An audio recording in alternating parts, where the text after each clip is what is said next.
Hello students, आज हम पढ़ेंगे प्रोटीन्स के बारे में। मैंने मेरे प्रीवियस वीडियो में आपको फूड कंपोजिशन के बारे में बताया था, जिसमें मैंने कार्बोहाइड्रेट आपको बता दिए। सेकेंड अपन पढ़ रहे थे प्रोटीन्स।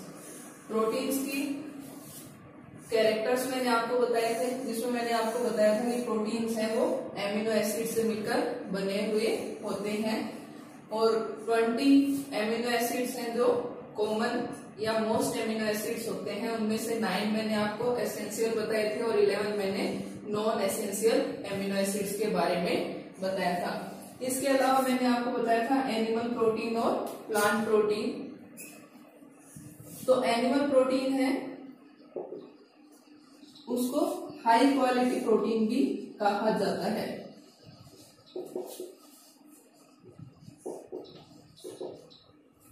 High quality protein. और प्लांट प्रोटीन है उसको लो क्वालिटी प्रोटीन्स भी कहते हैं। एनिमल प्रोटीन है, मैंने आपको और बताया था कि जो एनिमल प्रोटीन होती है वो कंप्लीट प्रोटीन होती है और प्लांट प्रोटीन जो होंगी वो क्या होती है, इनकम्प्लीट प्रोटीन होती है। तो लो क्वालिटी प्रोटीन भी कह सकते हैं इनको, इनकम्प्लीट प्रोटीन भी कहते हैं। और एनिमल प्रोटीन को कंप्लीट प्रोटीन्स भी कहते हैं। क्यों कहते हैं? क्योंकि एनिमल प्रोटीन जो होती है उसके अंदर सारे के सारे एसेंशियल एमिनो एसिड्स प्रेजेंट होते हैं और प्लांट प्रोटीन जो होते हैं उनके अंदर जो एसेंशियल एमिनो एसिड्स होते हैं उनकी क्वांटिटी क्या होती है, लो होती है। तो 4 जो मेन एमिनो एसिड्स हैं जिनका लिमिटिंग अमाउंट में प्रेजेंट होते हैं,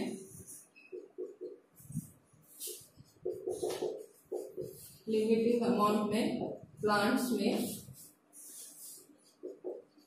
पाए जाते हैं या जिनकी लो मात्रा होती है, वो एमिनो एसिड्स कौन कौन से हैं? मेथियोनाइन, लाइसिन, थ्रियोनाइन और ट्रिप्टोफैन। ये 4 amino acids most amino acids हैं जो प्लांट्स के अंदर लो अमाउंट में प्रेजेंट रहते हैं। नेक्स्ट अब अपन प्रोटीन्स में करेंगे, इसमें क्लासिफिकेशन ऑफ प्रोटीन्स।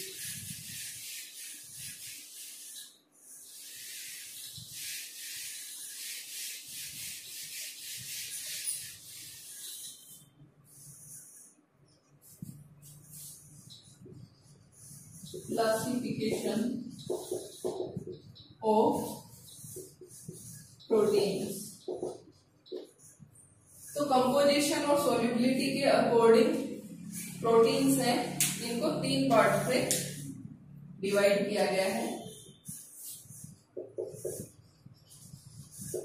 फर्स्ट है इसके अंदर सिंपल प्रोटीन,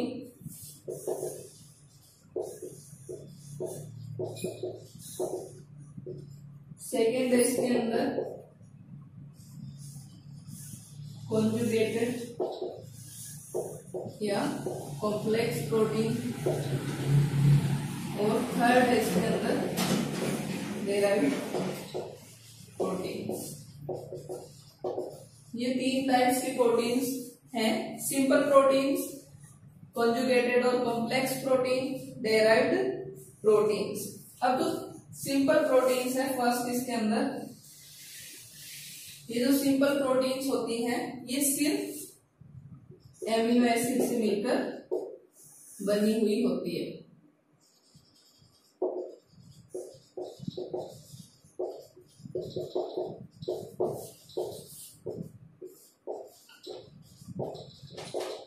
तो एमिनो एसिड्स के अलावा इनके अंदर और कोई कंपोनेंट नहीं होता है, तो केवल एमिनो एसिड से मिलकर बनी हुई प्रोटीन्स होती हैं। अगर इनका हाइड्रोलाइसिस किया जाता है इन प्रोटीन्स का, तो अपने को क्या मिलेंगे? एमिनो एसिड्स ही प्राप्त होते हैं। एग्जाम्पल हो जाएगा सिंपल प्रोटीन्स का एल्ब्यूमिन,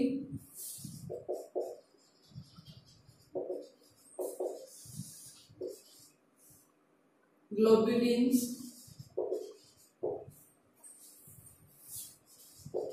प्रोटेमाइन्स, हिस्टोन्स, स्क्लेरोप्रोटीन्स।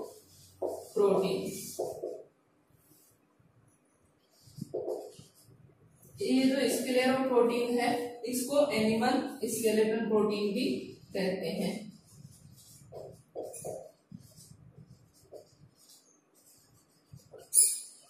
तो ये एग्जाम्पल हो गए सिंपल प्रोटीन्स के। सिंपल प्रोटीन्स क्या हो गई? ऐसी प्रोटीन्स जो सिर्फ एमिनो एसिड से मिलकर बनी हुई होती हैं, और अगर इनका हाइड्रोलाइसिस करवाया जाए तो अपने को प्रोटीन्स के हाइड्रोलाइसिस से क्या मिलेंगे? एमिनो एसिड्स ही मिलेंगे। एग्जाम्पल एल्ब्यूमिन्स, ग्लोबुलिन्स, प्रोटेमाइन्स, हिस्टोन्स और स्क्लेरोप्रोटीन्स। स्क्लेरोप्रोटीन्स है, इसको एनिमल स्केलेटन प्रोटीन्स भी कहते हैं। सेकेंड है फिर इसके अंदर कॉम्प्लेक्स या कॉन्जुगेटेड प्रोटीन्स।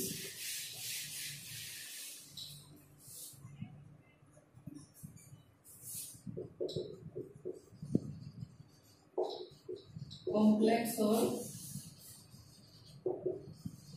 कॉन्जुगेटेड प्रोटीन,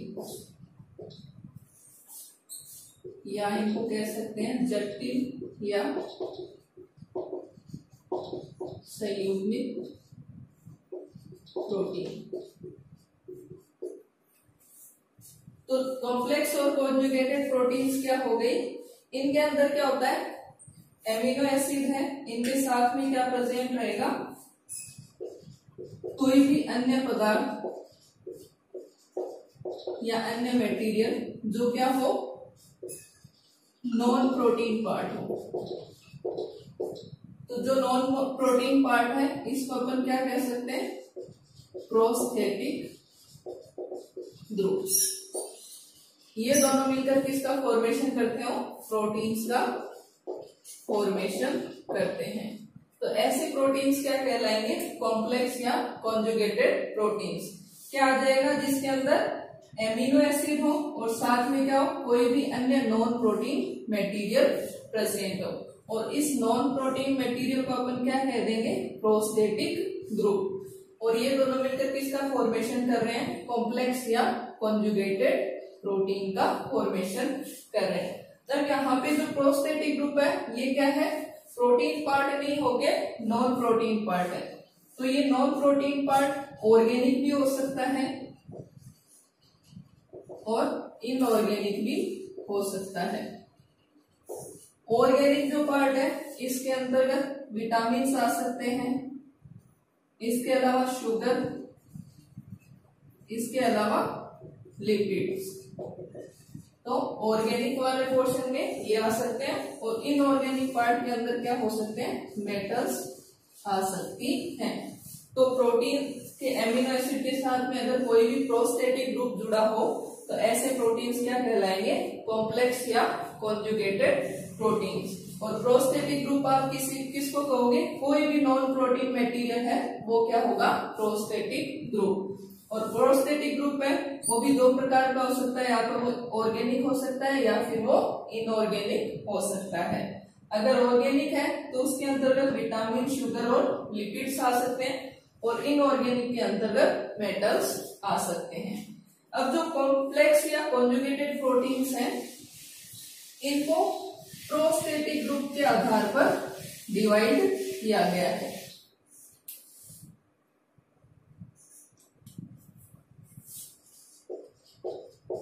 कि कौन सा प्रोस्थेटिक ग्रुप है, इस आधार पर इनके टाइप्स। तो इनमें फर्स्ट है मेटेलोप्रोटीन,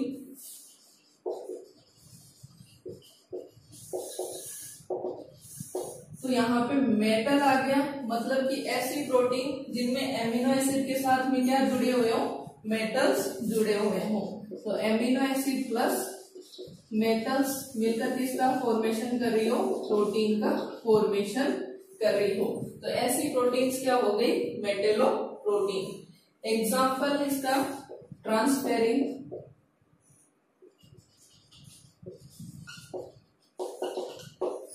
इसके अलावा इसका एग्जाम्पल हो सकता है सेलुलोप्लाज्मिन, जिनके अंदर प्रोटीन के साथ में कौन सा प्रोस्थेटिक ग्रुप है, मेटल्स के रूप में प्रोस्थेटिक ग्रुप होता है।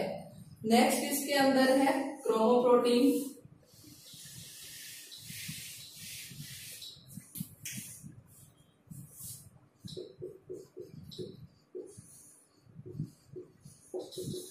क्रोमोप्रोटीन इसके अंदर क्या है, एमिनो एसिड प्लस कोई भी कलर्ड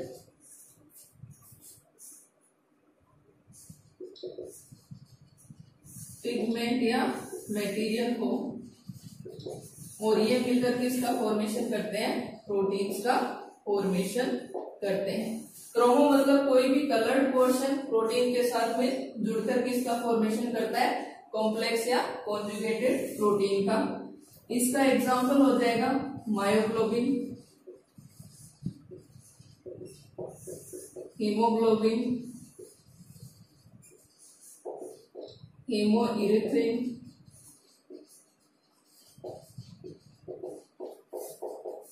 हीमोसाइनिन, ये सारे के सारे किस प्रोटीन के एग्जाम्पल हो गए, क्रोमोप्रोटीन के एग्जाम्पल होते हैं। नेक्स्ट क्रोमोप्रोटीन के बाद में इसके अंदर है ग्लाइकोप्रोटीन। थर्ड पोर्शन क्या आ जाएगा इसमें, ग्लाइकोप्रोटीन एंड म्यूकोप्रोटीन। ये दोनों के दोनों क्या है, एमिनो एसिड के साथ में अगर कार्बोहाइड्रेट जुड़ा है और किसका निर्माण कर रहा है, प्रोटीन का, तो ऐसी प्रोटीन्स क्या है, ग्लाइकोप्रोटीन या म्यूकोप्रोटीन्स होती है। अब जो ग्लाइकोप्रोटीन्स हैं ये क्या है, कार्बोहाइड्रेट की मात्रा क्या है इसमें कम होती है,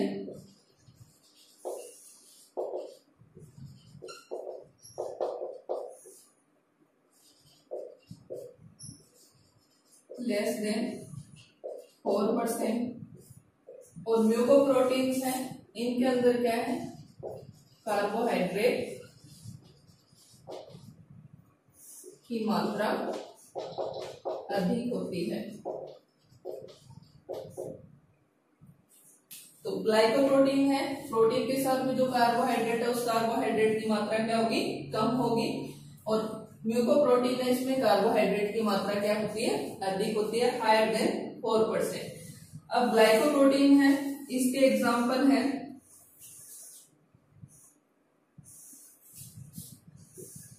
ग्लाइकोप्रोटीन के एग्जाम्पल हो जाएंगे इसके अंदर सीरम ग्लोबुलिन्स और सीरम एल्ब्यूमिन। और म्यूकोप्रोटीन्स के एग्जाम्पल हो जाएगा इसके अंदर ओवोम्यूकोइड। म्यूकोप्रोटीन्स का एग्जाम्पल हो जाएगा ओवोम्यूकोइड। ये एग्जाम्पल हो गए किसके, ग्लाइकोप्रोटीन और म्यूकोप्रोटीन्स के। तो ग्लाइको और म्यूको का मतलब यहाँ पे क्या है, कार्बोहाइड्रेट है, वो एमिनो एसिड के साथ जुड़कर किसका फॉर्मेशन कर रहे हैं, प्रोटीन्स का फॉर्मेशन कर रहे हैं। नेक्स्ट इसके अंदर आ जाएगा 4th नंबर फॉस्फोप्रोटीन्स।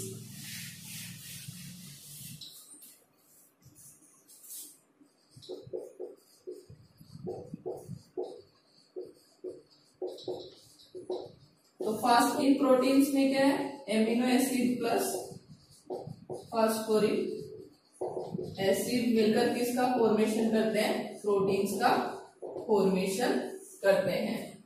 एग्जाम्पल इसके हो जाएगा केसिन, पेप्सिन, फॉस्फोवाइटिन। तो फॉस्फोप्रोटीन है, उसके अंदर amino acid plus phosphoric acid मिलकर के इसका फॉर्मेशन करती है, प्रोटीन्स का फॉर्मेशन करती है। नेक्स्ट इसके अंदर है लिपोप्रोटीन।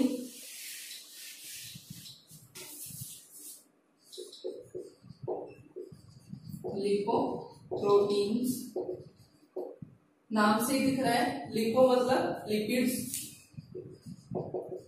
प्लस एमिनो एसिड मिलकर किसका फॉर्मेशन कर रहे हो, प्रोटीन्स का फॉर्मेशन कर रहे हो। तो ऐसी कॉम्प्लेक्स प्रोटीन क्या कहलाती है, लिपोप्रोटीन्स कहलाती हैं। एग्जाम्पल हो जाएगा इसको लिपोवाइटेलिन और लिपोवाइटेजेड,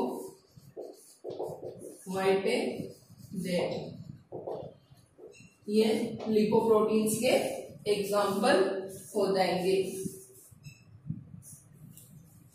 नेक्स्ट इसके अंदर है न्यूक्लियोप्रोटीन्स।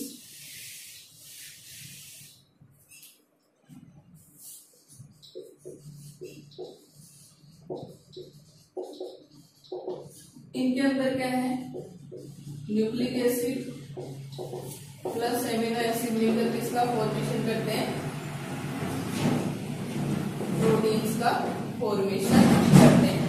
तो इसका एग्जांपल हो जाएगा हिस्टोन्स, प्रोटेमाइंस एक्सेट्रा। तो न्यूक्लियोप्रोटीन्स क्या हो गई, जिनमें एमिनो एसिड के साथ में प्रोस्टेटिक ग्रुप क्या आ गया, न्यूक्लिक एसिड, और ये मिलकर किसका फॉर्मेशन करते हैं, प्रोटीन्स का फॉर्मेशन करते हैं। एग्जाम्पल हो गए इसके हिस्टोन्स, प्रोटेमाइंस एक्सेट्रा। तो ये सारे क्लासिफिकेशन था किसका, कॉम्प्लेक्स और कॉन्जुगेटेड प्रोटीन का।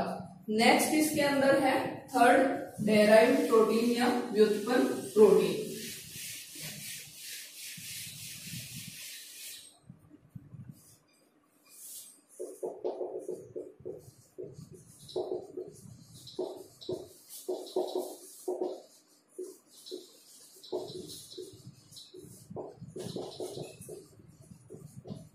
डेराइव्ड प्रोटीन या व्युत्पन्न प्रोटीन्स।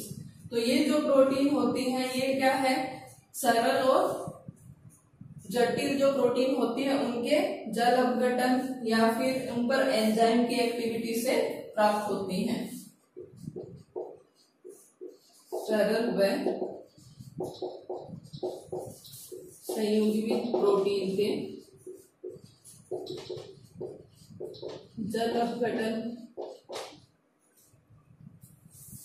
या स्कंदन या एंजाइम की क्रिया के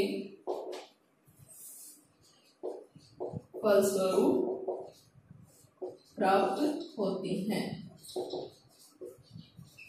एग्जाम्पल हो जाएंगे इसके प्रोटियोजेस,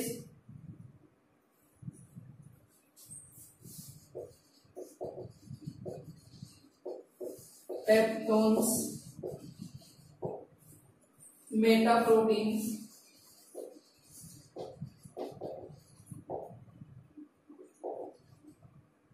एक्सेट्रा।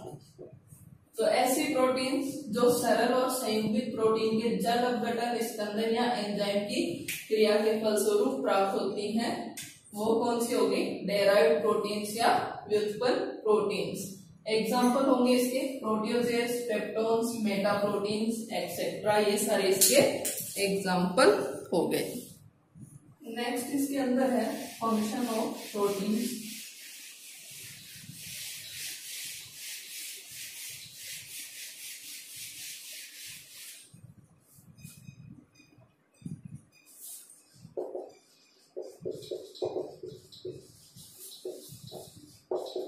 प्रोटीन्स के कार्य। तो फर्स्ट इसके अंदर प्रोटीन का जो कार्य है ये क्या करती है, बॉडी ग्रोथ में हेल्प करती है या शरीर की वृद्धि में हेल्प करती है।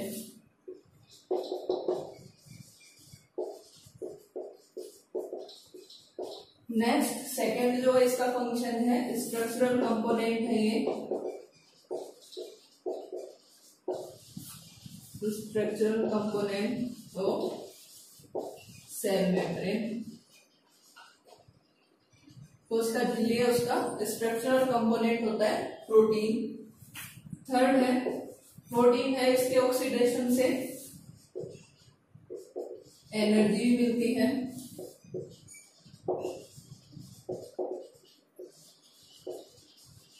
कभी कभी जरूरत पड़े तो प्रोटीन्स के ऑक्सीडेशन से शरीर एनर्जी भी ले सकता है। नेक्स्ट प्रोटीन्स है, कई प्रोटीन्स है, एंजाइम एंड हार्मोन्स के रूप में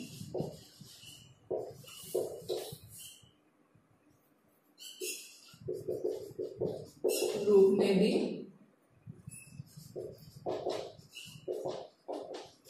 पाई जाती हैं, जो मेटाबॉलिक एक्टिविटी में कार्य करते हैं या मेटाबॉलिक एक्टिविटी में कार्य करते हैं। तो अपनी बॉडी के अंदर मेनली मेटाबॉलिक एक्टिविटी में हेल्पफुल होते हैं एंजाइम्स और हार्मोन्स जो होते हैं, मेनली क्या होते हैं, वो प्रोटीन्स होते हैं। तो ये तो सारे क्या हो गए, फंक्शन हो गए प्रोटीन्स के। किस किस में, बॉडी ग्रोथ में हेल्प करेगी, स्ट्रक्चरल कंपोनेंट है प्रोटीन सेल मेम्ब्रेन का। प्रोटीन के ऑक्सीडेशन से कभी कभी बॉडी है वो एनर्जी भी ले सकती है। इसके अलावा जो प्रोटीन्स है एंजाइम और हार्मोन्स के रूप में प्रेजेंट रहती हैं, जो मेटाबॉलिक एक्टिविटी में कार्य करते हैं। तो ये आपका हो गया सेकेंड कंपोनेंट फूड का। थर्ड कंपोनेंट है इसमें लिपिड्स।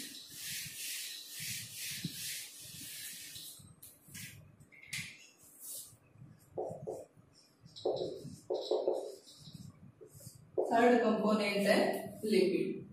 लिपिड जो है ये भी क्या है,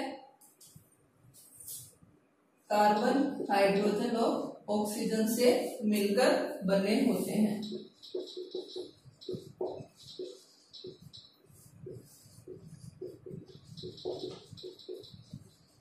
कार्बोहाइड्रेट जो थे वो भी किससे मिलकर बने हुए होते हैं, कार्बन हाइड्रोजन और ऑक्सीजन से ही मिलकर बने हुए होते हैं। नेक्स्ट जो लिपिड्स हैं ये क्या है, वाटर में इनसॉल्युबल या वाटर में ये क्या है, अघुलनशील होती है। और इन ऑर्गेनिक जो सॉल्वेंट होंगे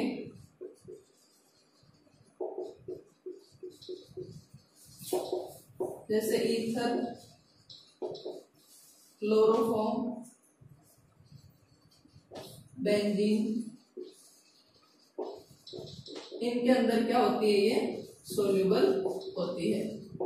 तो जितने भी लिपिड होंगी वो वाटर में इनसॉल्युबल होती हैं, ऑर्गेनिक सॉल्वेंट के अंदर क्या होती हैं, ये सोल्यूबल होती हैं। इसके अलावा जो लिपिड्स होती हैं,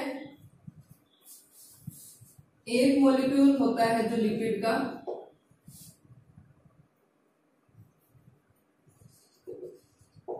वन लिपिड मॉलिक्यूल, वो एक ग्लिसरॉल प्लस 3 फैटी एसिड से मिलकर बना होता है। तो कोई भी लिपिड मॉलिक्यूल होगा उसके अंदर क्या होता है, एक तो क्या होता है ग्लिसरॉल का मॉलिक्यूल और 3 उसके अंदर क्या आ जाएंगे, फैटी एसिड्स आते हैं। ग्लिसरॉल यहाँ पे क्या है, एल्कोहल होता है। तो ये मिलकर किसका फॉर्मेशन करते हैं, एक लिपिड मॉलिक्यूल का फॉर्मेशन करते हैं। इसके अलावा जो लिपिड्स होती हैं इनको ट्राइग्लिसराइड्स भी कहते हैं। तो लिपिड्स हैं इनको क्या कह सकते हैं, ट्राइग्लिसराइड्स भी कह सकते हैं।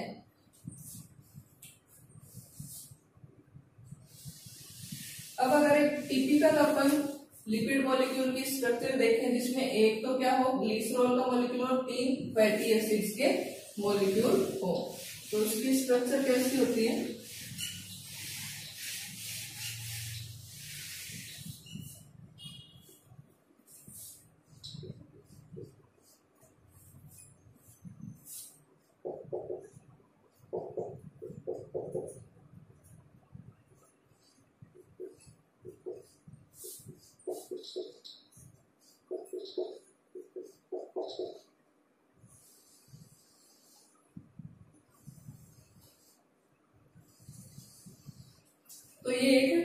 टिपिकल लिपिड मॉलिक्यूल या ट्राइग्लिसराइड की स्ट्रक्चर है, जिसके अंदर ये वाला पोर्शन है, ये किसको डिनोट करता है, ग्लिसरॉल को,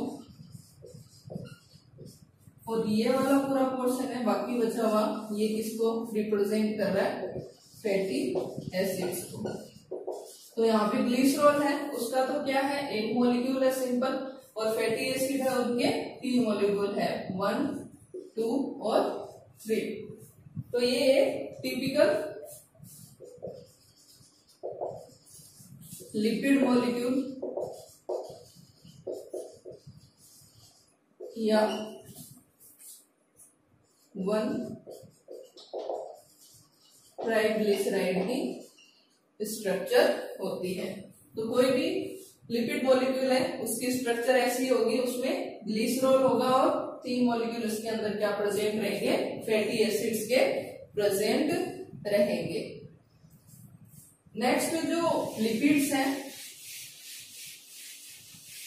वो बॉडी के अंदर एडिपोज टिश्यू के अंदर स्टोर रहती हैं।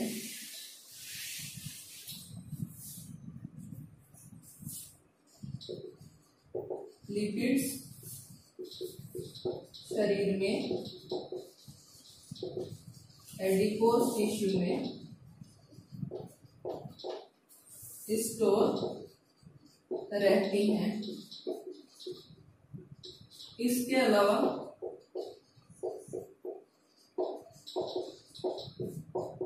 किडनी के आसपास भी लिपिड्स संचित रहती हैं। तो लिपिड है, स्टोर कहाँ रहती है, एडिपोज टिश्यू में स्टोर रहती है। इसके अलावा किडनी है, उसके आसपास का जो एरिया है वहां पे लिपिड की क्वांटिटी ज्यादा प्रेजेंट होती है। सोर्स क्या हो जाएंगे इसके, milk, oil, dry fruits etcetera. ये सारे के सारे क्या है, लिपिड्स के सोर्स हैं, जिनमें काफी मात्रा में क्या प्रेजेंट रहती है, लिपिड प्रेजेंट रहती है। कर्ड भी, ये सारे सोर्स हो गए लिपिड्स के। स्टूडेंट्स, आपको मेरा वीडियो कैसा लगा कमेंट करें, और कोई भी प्रॉब्लम है तो वो कमेंट बॉक्स में कमेंट करके बताएं।